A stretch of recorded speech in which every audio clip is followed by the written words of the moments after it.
pues hoy estamos aquí en el centro histórico de la ciudad de Pachuca. Tengo el gran privilegio de saludar aquí a mi amigo Moisés Cabrera. Estamos en el Hotel Capital, que bueno, pues tradicionalmente se le conoció como el Hotel Grenfell, pero antes también de las Diligencias. Entonces, pues yo quiero de verdad dar las gracias a las facilidades que nos permitieron el poder estar en este lugar el día de hoy, y sobre todo a Moy. Moy, ¿cómo estás? Muy bien aquí. Muy serio como siempre. Oye, Moy, pues mira, yo sé que tú eres una de las personas, y lo digo de verdad, he tenido la oportunidad de platicar muchas veces contigo y además también pues tener el privilegio de contar con tu amistad. Me interesa mucho que podamos en esta plática aprovechar este conocimiento que tú tienes de la ciudad de Pachuca. Bueno, iniciar, Moy. ¿Qué nos puedes compartir sobre el Pachuca prehispánico, el Pachuca aquel que fue parte muy importante de nuestra historia de México, y que aquí se asentaron pues también algunos pueblos, algunos grupos de indígenas, de personas que la habitaron? ¿Qué nos puedes platicar respecto al Pachuca prehispánico?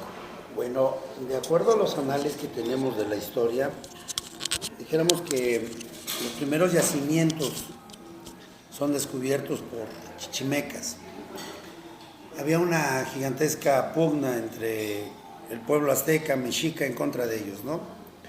La palabra chichimeca significa bárbaro, así imagínate cómo los tenían a ellos, pero los chichimecas no eran ningunos bárbaros, ¿no? Eran gente que tenía un gran conocimiento de muchas cosas, incluso a la caída de Tula, pues parte de ellos se van al señorío de Cuicuilco y los mandan a Mixcoac, ¿no? Mixcoac quiere decir serpiente, y de eres tan bárbaro, ahora aliméntate de serpientes, ¿no? Bueno, ellos se encuentran en los yacimientos argentino-auríferos, lo que es el oro y la plata, a flor de tierra.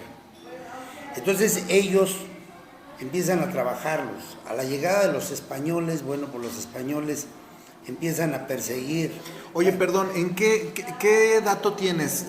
¿Qué registro hay de la primera presencia de españoles aquí en la ciudad de Pachuca?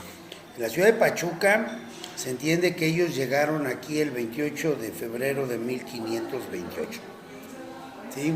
Llegaron por lo que ahora le conocemos como el Cerro del Cuichi, que quiere decir gavilán, en dialecto náhuatl. Y entonces ellos llegan al Cañón de la Magdalena, ¿no? Y entonces ahí ven un asentamiento de indígenas, y el señor Francisco Telles hace una gran masacre de indígenas, intentando sacar ellos o saber dónde estaban los yacimientos de oro y plata. No lo logran. Parte de los niños, las personas de edad, huyen las colinas hacia lo que ahora es San Miguel Cerezo, pero queda ya un asentamiento de Pachuca. El primer yacimiento es descubierto en junio del año de 1550 por Alonso Pérez Salgado. Él es el que descubre el primer yacimiento, y ya pues prácticamente es declarada real la ciudad, nace el Real de Tlahuelilpan, hoy Pachuca, o después lo que fue Real de Minas de la Villa de la Santa Asunción, ya con don Pedro Romero de Terreros. Pachuca nace, en torno a ello tiene pues varios significados, entre ellos estrecho, apachurrado, bueno, en fin. Cuando descubren los yacimientos argentíferos, se genera una gran oleada de muchos españoles que llegan aquí a explotar las minas.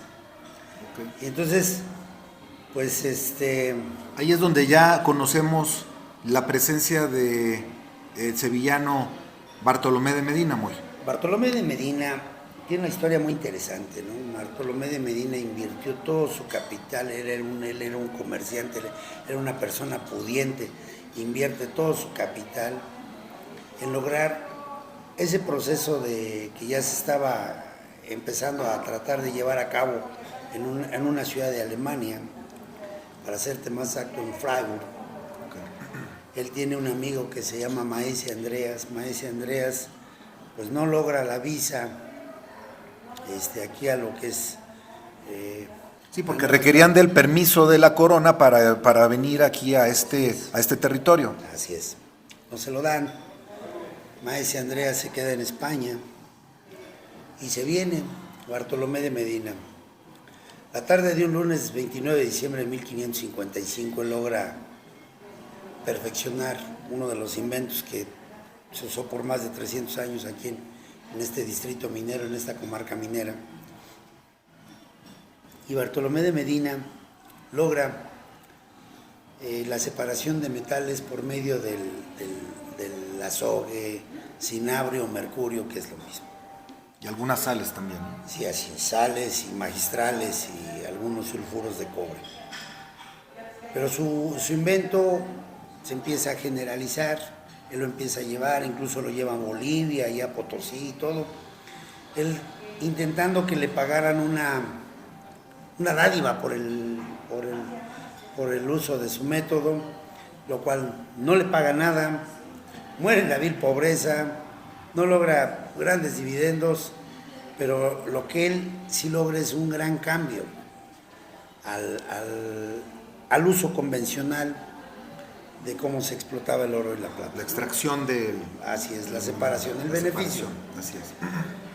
Pues ya nace el Pachuca, ya empiezan a llegar muchos españoles, empieza a crecer la ciudad, incluso este significativo lugar en el que estamos ahorita, posteriormente también nace en torno a ello. Tiene una gran decadencia la minería al término del siglo XVI, comienzos del XVII, tiene una decadencia. Ya para el XVIII, los frailes franciscanos le hacen la invitación a don Pedro Romero de Terreros a que venga a participar con Alejandro Bustamante y Bustillo. Don Alejandro era un criollo que se queda sin dinero, ya no puede invertir. Y él es el que lo invita. Lo invitan, hacen un convenio, que si alguien muere, el que se quede vivo se queda con todo. Muere don Alejandro, don Pedro se hizo el hombre más rico del mundo. O sea, fue una persona además con mucha suerte también. Así y alguien es. que sabía de negocios. Visionudo para el negocio, muy bueno, para el business era muy bueno. Pero con esto quiero hacer una aclaración y que quede claro, no todo lo que hizo don Pedro fue bueno. Permitió muchos abusos de parte de sus administradores, por eso se generó el primer tumulto obrero de 1766, ¿sí? Algo que también él propició, porque él trajo tenateros, gente que trabajaban a base de puro partido, y algunos sí sacaban el mineral bueno, algunos sacaban únicamente puro tepetate. Entonces se genera ese movimiento obrero o ese movimiento de los trabajadores de 1766. Que fue el primero que hubo en Latinoamérica. Toda América, no Latinoamérica. En toda América, toda ok. América. Llega por aquí un letrado, Francisco Javier de Gamboa Linares, y él es el que, pues ya, hace que se acabe el problema. Pues ya el virrey da la orden de, sabes que te calmas, tienes que darle la razón. Prácticamente ese movimiento es ganado por los mineros, algo que no lo reconocemos mucho, ¿verdad? Y entonces tiene un gran avance, ¿no? la ciudad. Oye, perdón, él también además tenía la habilidad de codearse con la gente rica, con la gente pues que en aquel tiempo pues eran terratenientes, dueños de haciendas, etc. No, pues es que él, si nos ponemos a analizar la historia a base de, vamos a llamarlo de sobadas de mano, logró el título de primer conde de Regla primer conde de Regla y primer señor de la Orden de Calatrava y Altísimo.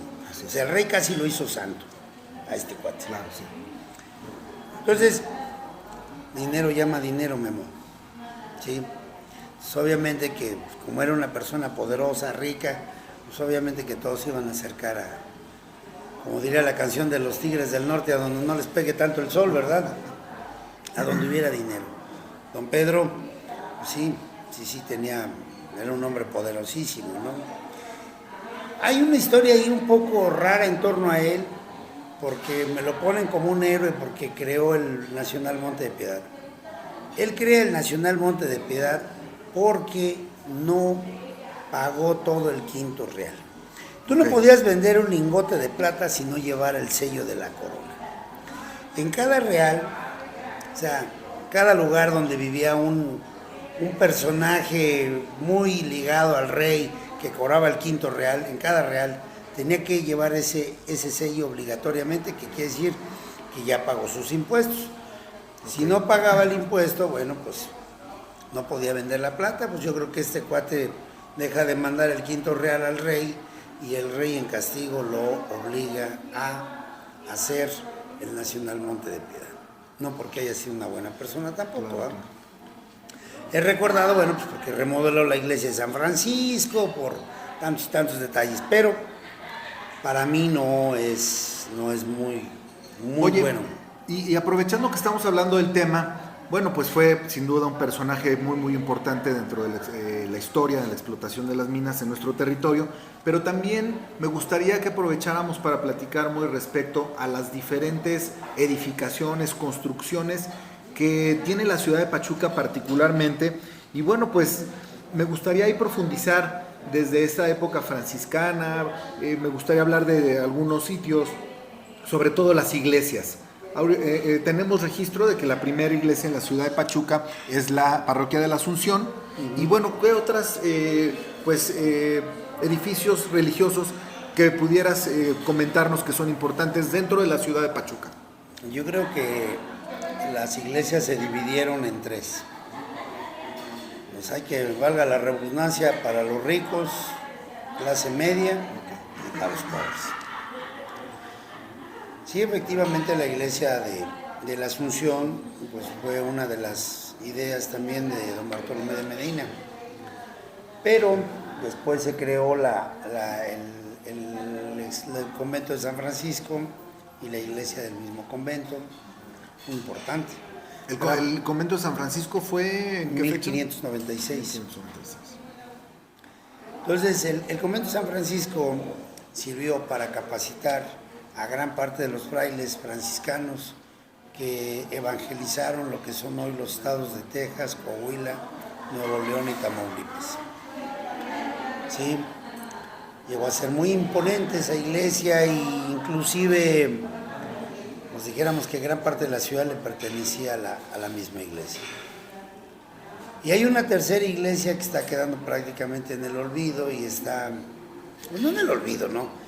Está como que un poco más... Casi no se menciona. La iglesia del Carmelito. ¿Esta dónde está ubicada? Esta está exactamente atrás del mercado de Barreteros.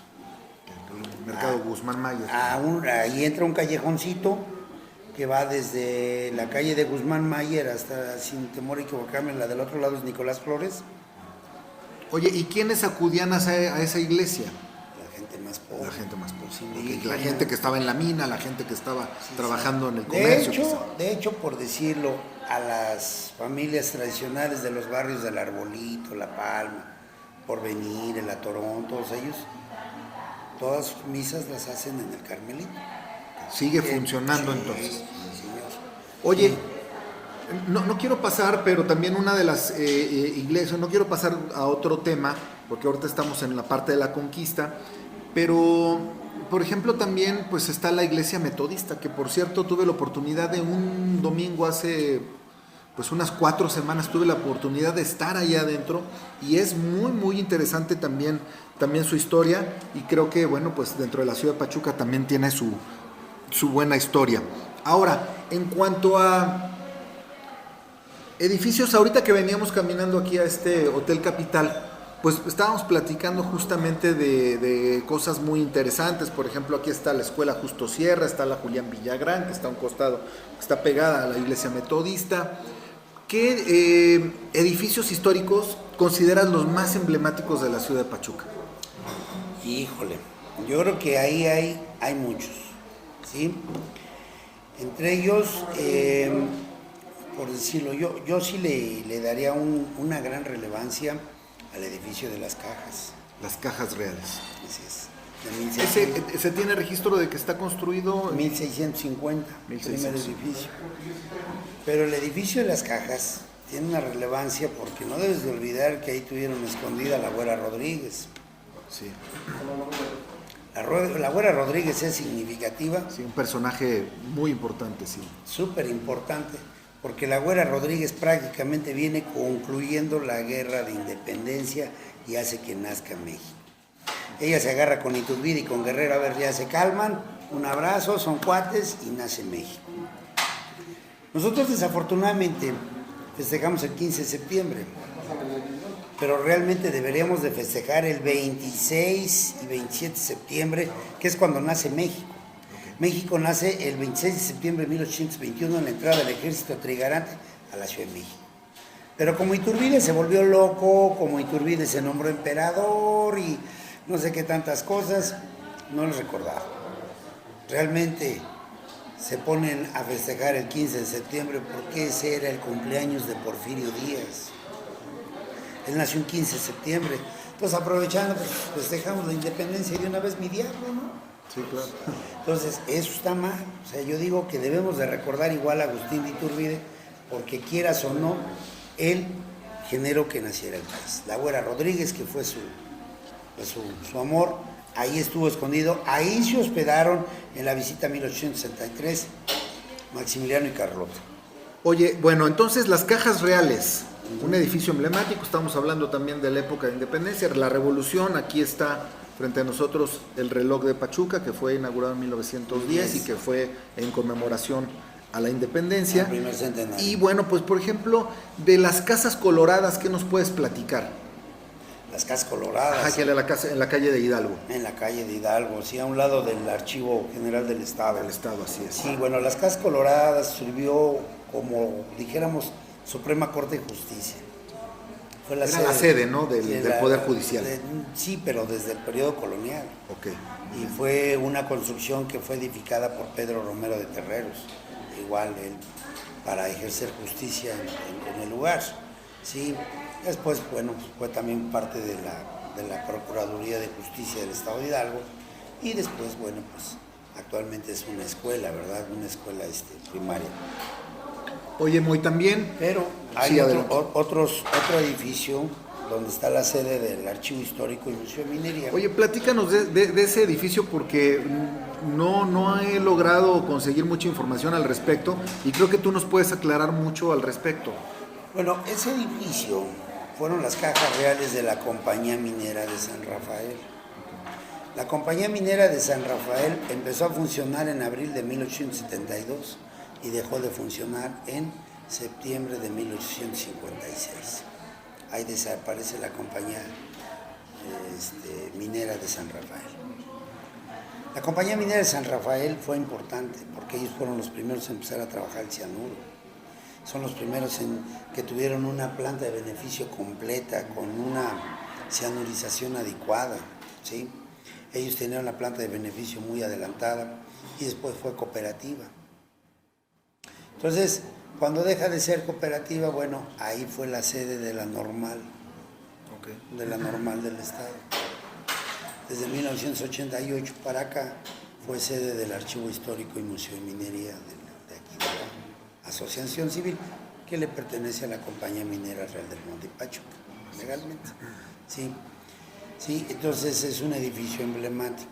Ahí en la esquina de Hidalgo y es esta Mina, ahí hay una casa inglesa antigua que también fue de la Compañía Minera Real del Monte Pachuca y que se le quedó a un señor de origen sueco que fue superintendente de la refinería de la planta de beneficio de Loreto, de nombre Sven Jurk. Él es ahí se quedan con esa casa hermosa. Otra de las casas emblemáticas o de las partes emblemáticas que yo le doy es el portal que está frente al monumento de Miguel Hidalgo, enfrente del mercado 1 de Mayo. Pachuca, si te das cuenta, no tiene un zócalo. Aquí puede ser un zócalo, aquí afuera el reloj, allá puede ser un zócalo, la Plaza Juárez puede ser otro zócalo. Muchas veces el centro de la ciudad de Pachuca, comercial, político, fue la Plaza Constitución. Sí, pero no hay un zócalo porque la ciudad nunca fue creada para ser capital. La capital iba a ser Tulancingo. De hecho, allá sí hay ¿cómo se llama? Ahí hay Cardenal, ahí hay catedral. Sí, ahí está la catedral, ¿no? Y ya es cuando Juárez decide, ¿no? ya ir en contra de los conservadores, y él como liberales, bueno, deciden que Pachuca era el lugar más adecuado para también quitarle el poder a los conservadores, y particularmente porque, bueno, pues Maximiliano fue muy amigo precisamente del padre que estaba al frente de la catedral, Claro. de Tulancingo. Claro, híjole, hay una historia media rara en torno a Maximiliano y Juárez. Así es. Acuérdate que Juárez era masón, Maximiliano también. Y entre masones no puede haber crimen. Ese es buen punto, sí. Ahí un día nos vamos a poner a platicar la historia de Juárez, pero parece que Juárez no murió de muerte natural, parece que por ahí fue un suicidio. Bueno, pues oye, muy interesante esto. Ya después de que viene este auge, después de la conquista, o durante la conquista, después llegan muchas otras etapas, pero particularmente me gustaría que tú platicaras con tu experiencia y el conocimiento que tienes, qué pasa cuando, bueno, cómo llegan los ingleses a la ciudad de Pachuca y cómo es el transcurrir de su estancia aquí en la ciudad capital. Los ingleses llegan. ¿En qué fecha llegan? Los ingleses llegaron a Mineral del Monte, porque no es Real del Monte. No tenemos reyes en México como para considerarles reales, ¿verdad? Se le quedó así el nombre. Su nombre es Mineral del Monte. Mineral del Monte. Bueno, ellos llegan a Mineral del Monte un 19 de junio de 1824. ¿Por qué vienen los ingleses? Bueno, los ingleses ya pasan por una crisis allá en su tierra natal, ya están en decadencia. Y bueno, los ingleses empiezan a emigrar a muchos lugares y llegan aquí con la ilusión de lograr algo similar a lo que logró Pedro Romero de Terreros. Ya sabes que él se hizo millonario, ellos sabían de lo que habían logrado aquí don Pedro y se vinieron con esa idea. Nunca se imaginaron encontrarse en un país sin carreteras, sin comunicaciones, con una bola de mexicanos tranzas, que por donde fueron pasando les fueron cobrando peaje. Sí, desde Veracruz hacia... Sí, que llegaron aquí y realmente el nieto de Romero de Terreros no los ayudó, les sangró hasta el último centavo, le tuvieron que pagar, no compraron las minas, no fueron dueños de las minas, eso es algo que siempre debe de quedar claro, los ingleses no fueron dueños de las minas, las rentaron. Solamente las rentaron. Así es. Y si los ingleses hubieran sabido de todo lo que les esperaba aquí con esta bola de mexicanos tranzas, no vienen. Claro, se encontraron con muchos problemas, que había muchas minas llenas de agua, minas que abandonadas, nada más les dijeron aquí está la mina, pues ahí vuélvela a armar, vuélvela como a acondicionar. Pero finalmente el 8 de mayo de 1826 hicieron funcionar su primer bomba de agua de vapor Cornish. Llega la revolución industrial aquí. Así es, ellos son los padres de la mecanización de las minas. Pero los ingleses, pues a los primeros años empezaron a animar con lo que había de plata. Cuando la empresa se creó allá en Londres, Inglaterra, la compañía de mineros y aventureros y caballeros ingleses de las minas de Real del Monte, las acciones costaban 1.669 libras esterlinas cada una. En 1824, para 1848, cada acción costaba 0.63 centavos de libra. O sea, estaba totalmente devaluado. Se fueron una debacle total. Las minas no les dieron lo que ellos esperaban, gastaron mucho dinero, tuvieron una pérdida enorme de 5 millones de pesos. Los ingleses no triunfaron. Oye, mucho de esta herencia que ellos nos dejan, bueno, pues está hablando de que aquí no ganaron en México, no ganaron, todo lo contrario, perdieron, pero ¿qué pudieras resaltar de esta herencia que nos dejaron? Se habla mucho del fútbol, del tema gastronómico, etcétera, pero para ti, ¿qué es lo más importante que ellos nos heredaron, que nos dejaron, que todavía tenemos? Híjole, es que son muchas cosas. No todos los ingleses fracasaron, ¿no? Se quedaron algunos que sí hicieron mucho dinero, ¿no? Ahí tenemos a don John Rule, ¿verdad?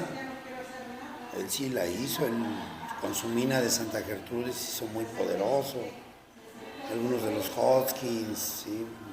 Incluso de los Travendam, ¿sí? De los Skews, ¿sí? Hicieron, sí, les fue bien, hicieron dinero. Pero pues yo creo que herencias son muchas, aparte del fútbol, aparte del golf, del tenis, los cambios ideológicos. Trajeron la masonería.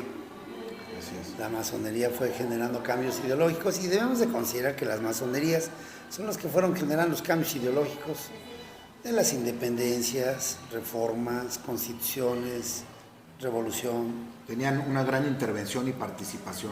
Así es. Y bueno, los ingleses también nos heredaron su arquitectura, su iglesia, la iglesia anglicana episcopal, la iglesia metodista, pues ellos la trajeron hacia acá, ¿sí? Y con grandes edificios como el que tenemos aquí de abril de 1900, muy bello, con su puerta hacia la entrada del sol. Entonces los ingleses generaron cambios muy buenos. Muchos no se fueron, muchos se quedaron aquí viven, mucha descendencia inglesa.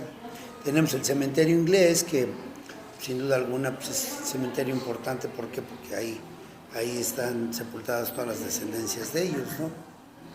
Entonces, la verdad, la herencia inglesa es una herencia muy, pero muy interesante, muy buena. No todos los ingleses fueron buenos, algunos tuvieron que ser expulsados. Te hablo del movimiento obrero de 1872 a 1876. Okay.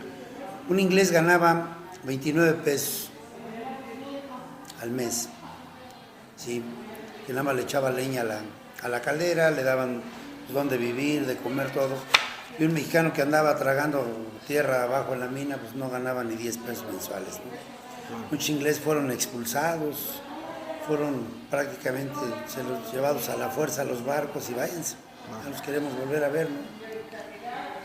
Hubo muchos problemas igual, eran un poco revoltosones, en fin, ¿sí?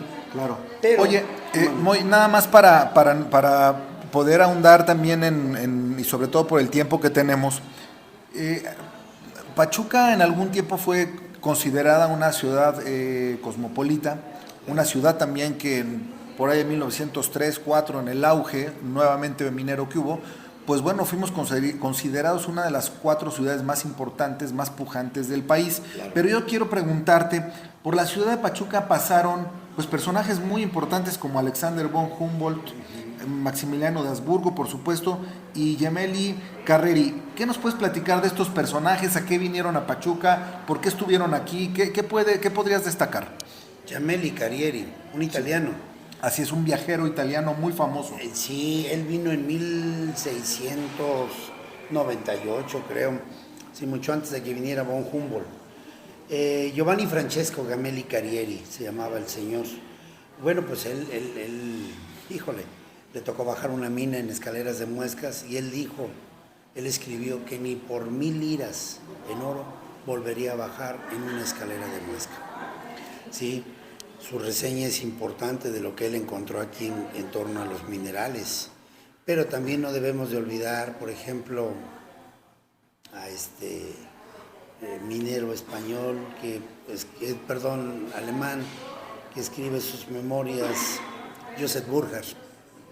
Sí, Joseph Burckhardt, sí. Sí, además hace de los primeros estudios geológicos y de los primeros planos geológicos de Pachuca, mediados del siglo XIX. Joseph Burckhardt. Y bueno, pues lo que se... Que hay todavía, hay literatura respecto sí. a que él escribió y que ahí está asentada en nuestra historia y que es muy importante poder recordarla, y qué bueno que nos los haces saber. Así es, de Joseph Burckhardt todavía hay mucho que podamos ver. Oye, ¿y de Alexander Humboldt? Bueno, con Alexander, pues la visita, yo creo que a él lo que más le impresionaron fueron los prismas. El dibujo que hace de los prismas que se encuentra en el ¿cómo se llama? En el Museo de la Ciudad de Londres, es impresionante, ¿no? Incluso los prismas ahí está plasmado en uno de los miradores. Está ahí la historia de von Humboldt y está el dibujo. Sí, Humboldt fue muy importante. Extraordinario, ¿no? Desde que llegó a Veracruz, pasó por todo el Más bien él país. venía desde Colombia. Y Ecuador también venía acompañado con un Sí, él hace su visita el a hijo Colombia. de un político Pero ecuatoriano. no vamos a olvidar el descubrimiento que hace Andreas von Hort, un geólogo alemán, que descubre la cristobalita aquí en el Cerro de San Cristóbal en 1888. Que solamente está aquí en el Cerro de San Cristóbal, Así que es. acabo de ver en el Museo de Mineralogía aquí de la Autónoma del Estado de México. Así es, así es. Bueno, hay aquí y en 7 partes más del mundo. Ok. Sí, pero en todo México es el único lugar donde hay ese minero. Aquí nada más, aquí en el Cerro de San Cristóbal, ¿no? Lo cual nos genera un gran orgullo a nosotros los hidalguenses, el que podamos saber y reconocer que tenemos un mineral único aquí, aparte de que la calidad de la plata que nosotros hemos producido aquí ha sido de gran importancia. No debemos olvidar que en 1933 fuimos el primer productor de plata en el mundo. Gracias. Y de que, bueno, pues con toda la plata que hemos producido, pudiéramos forrar de plata todo el centro, casi todo el primer cuadro de la ciudad de Pachuca, más o menos a unos 10 centímetros de grosor, ¿no? No olvidemos que aquí fueron inventados los tanques Pachuca a nivel nacional. Los tanques Pachuca, que Sí, eran de separación, ya de cianuración.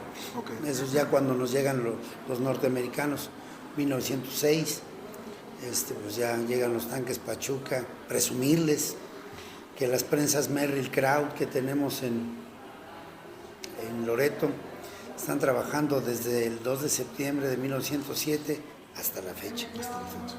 Así es, hasta la fecha tenemos esas prensas funcionando, son herencia de los norteamericanos y fieles. Y que eso es de lo que te quiero preguntar. Después de los ingleses, bueno, hay un periodo histórico ahí, que bueno, pues viene la Revolución Mexicana, etcétera, pero después llegan los americanos. ¿Qué nos puedes platicar de ellos? Mira, cuando los ingleses fracasan, los ingleses prácticamente vendieron por tortillas duras ¿Cuánto tiempo estuvieron ellos? como 24 años. 24 años. De 1824 a 1849, 25 años. Ok. Bueno, las minas las compran don Alejandro Bellanguey, don Nicanor Beistegui y don Manuel Escandón. Ok. Ellos son los principales accionistas. También eran muy ricos en su tiempo, ¿no? Sí, pues Manuel Escandón era dueño de una compañía operadora de teatros y él fue el que trazó gran parte de los ferrocarriles del altiplano mexicano. Bueno, don Manuel Escandón compra las minas y se crea la Sociedad Aviadora de Minas de Real del Monte Pachuca. Entonces, ellos tuvieron las minas desde 1849 hasta 1906. Con los mexicanos también hay un gran cambio porque pues, llegaron los norteamericanos le quitaron trabajo a los ingleses, pero los norteamericanos trajeron mejores explosivos, perforadoras neumáticas, una mayor modernización. Después llegan los norteamericanos. La compañía norteamericana United States Smelting and Refining and Mining Company, que está su sede en Massachusetts, en los Estados Unidos, compran las minas y entonces pasan a ser de capital norteamericano y entonces ya las minas tienen una gran modernización. ¿Por qué? Bueno, pues porque nos llegan aquí los norteamericanos y pues, traen mejor sistema de extracción, eliminan el mercurio, traen el cianuro, traen la electricidad, crean los primeros hospitales de medicina laboral, empiezan los primeros combates de la silicosis, que fue la primera causa de muerte de los mineros y de los hombres, ¿verdad? La gente moría muy joven. Mi abuelo fue de 38 años y medio, ¿no? Causado la silicosis. Entonces, realmente los mineros, o más bien las minas, tienen un cambio, ¿no? Los norteamericanos generaron un gran cambio. Ellos sí traían una buena idea y filosofía de cómo explotar de manera eficiente las minas. ¿Ellos de qué periodo estuvieron? De 1906 a 1947. Que después ya le entra nuevamente capital mexicano. Sí, por órdenes presidenciales es liquidada la empresa norteamericana y nace la empresa paraestatal. pasa a ser del gobierno federal, pasa a ser del país, del pueblo. Y después, desde 1947 hasta 1990, que deja de ser del gobierno federal y pasa a ser del gobierno, iniciativa privada. Okay. Pasa a ser iniciativa privada, entonces, bueno, pues ya la empresa sigue siendo iniciativa privada hasta estas fechas. Ok.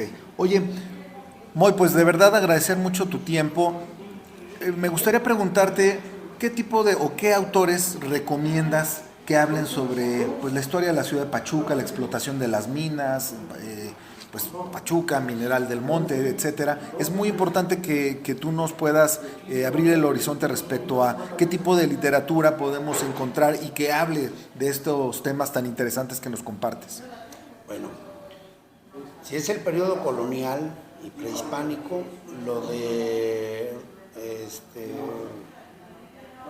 aquí tengo uno, Alan Provers, Un Pos de la Plata.